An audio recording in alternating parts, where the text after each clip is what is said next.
सत श्री अकाल, नमस्कार, आदाब। हमारे सभी किसान भाइयों को। किसान भाइयों, कम दिनों वाली कम खर्च में धान की यह किस्म, ज्यादा उत्पादन देने वाली किस्म की पूरी जानकारी आज हम इस वीडियो के माध्यम से आप सभी को देने वाले हैं।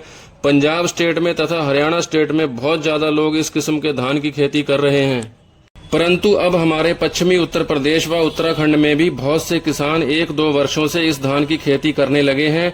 किसान भाइयों, वैरायटी वही अच्छी होती है जिसमें रोग बीमारियां ना आए, कम लागत में ज्यादा पैदावार किसानों को दिलाए, उनमें से एक धान की यह वैरायटी है। आगे और भी वीडियो चैनल पर अच्छी टॉप की धान की किस्मों के बारे में हम आप लोगों के लिए लाते रहेंगे। आप लोग चैनल को सब्सक्राइब अवश्य कर लीजिएगा और पास वाली घंटी को भी जरूर प्रेस कर लीजिएगा, जिससे आप लोगों तक समय से सभी वीडियो पहुंचती रहें। किसान भाइयों, आज हम धान की बहुत ही अच्छी किस्म के बारे में बताने वाले हैं। तो धान की यह किस्म है जी PR 126। PR 126 धान की अगर हाइट की हम बात कर लें तो इसकी हाइट 102 सेंटीमीटर तक होती है। और किसान भाइयों, PR 126 धान की नर्सरी को अगर आप 22 से 25 दिनों में खेत में ट्रांसप्लांट कर देते हैं तो यह किस्म लगभग 100 दिनों में पककर पूर्ण रूप से तैयार हो जाती है। अगर इसकी नर्सरी आप 28 से 30 दिनों की होने पर ट्रांसप्लांट करते हैं तो यह किस्म 90 से 95 दिनों में खेत में पककर तैयार हो जाती है। किसान भाइयों, PR 126 धान की नर्सरी को जितने कम दिनों में तैयार करके आप अपने खेत में ट्रांसप्लांट करेंगे, यह वैरायटी उतना ही अधिक फुटाव करेगी, खेत में कल्लों की संख्या बहुत अधिक होगी और उतना ही आपको अधिक उत्पादन यह किस्म देकर जाएगी। किसान भाइयों, आपको इसी के साथ साथ यह भी ध्यान रखना है कि आपको इस धान की वैरायटी को ज्यादा अगेते में नहीं लगाना है। किसान भाइयों, धान के पकाव के समय अगर इस वैरायटी के धान को गर्मी अधिक झेलनी पड़ी तो इसके चावल की क्वालिटी अच्छी नहीं बनेगी। अगर सितंबर के माह में यह वैरायटी पक जाती है तो चावल का टुकड़ा अधिक बन सकता है, जिससे इसके बाजार भाव में कमी आ सकती है। इसलिए इस धान की नर्सरी की बिजाई करने का सही समय लगभग 10 जून से 25 जून तक सही माना जाता है। इस टाइम के अंतर्गत ही इस धान की नर्सरी की बिजाई करें। इस समय बोई गई नर्सरी को आप 5 जुलाई से 20 जुलाई तक खेतों में ट्रांसप्लांट कर सकते हैं।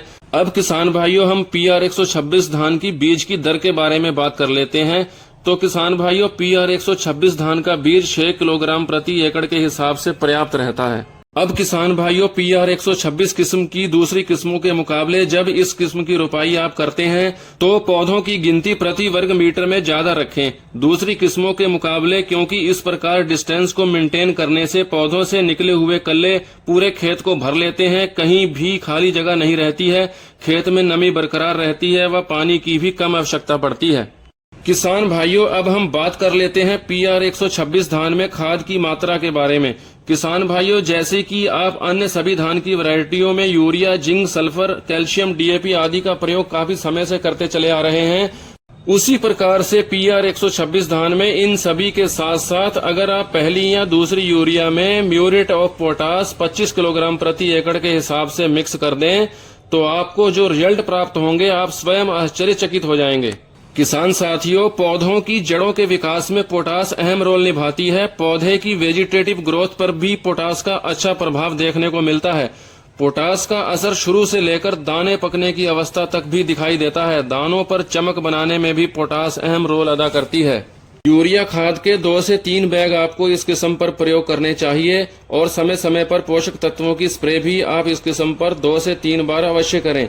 इन पोषक तत्वों की स्प्रे के रूप में आप zinc sulphate, magnesium sulphate, nitrogen, चूने का पानी, फेरस सल्फेट, इन पोषक तत्वों को मिलाकर 2 से 3 बार PR 126 धान पर स्प्रे अवश्य करें। आपको इस स्प्रे के बहुत अच्छे परिणाम प्राप्त होंगे। अब किसान भाइयों, आप इन स्प्रेयों के साथ साथ कीटनाशकों का भी इस्तेमाल कर सकते हैं, जिससे हमारे पौधों पर कीटों का भी आक्रमण नहीं होगा तथा वह एक समान बढ़वार लेकर चलेंगे। अब अगर आप इस प्रकार से समय समय पर PR 126 धान में खादों का प्रयोग करके समय समय पर स्प्रे कर लेते हैं तो आपको PR 126 धान का उत्पादन 40 से 45 कुंटल प्रति एकड़ के हिसाब से प्राप्त कर लेने में सफलता मिल सकती है। तो किसान भाइयों, आज की इस वीडियो में इतना ही। नई वीडियो, नई जानकारी लेकर एक बार आपके समक्ष फिर से रूबरू होंगे। तब तक के लिए दीजिए आज्ञा। धन्यवाद किसान भाइयों।